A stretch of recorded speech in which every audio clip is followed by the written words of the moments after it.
بات نہیں ہے کہ میں غزل نہیں لکھتی، لیکن میرا مزاج جو ہے وہ زیادہ تر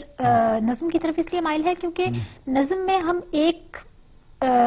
پوائنٹ کو، ایک ٹاپک کو پوری نظم میں ہم ریپرزینٹ کر سکتے ہیں، ہم اس کو لے کے چل سکتے ہیں۔ غزل میں بلکہ مانتی ہوں کہ غزل ہی ایک بہت پختہ جو پہلا جو شعر کا سلسلہ ہے وہ غزل سے ہی چلا ہے، لیکن نظم میں تھوڑی سی ہمیں لینینسی مل جاتی ہے کہ ہم ایک ٹاپک کو بہت زیادہ الیبوریٹ کر سکتے ہیں، ہم سمجھا سکتے ہیں اپنا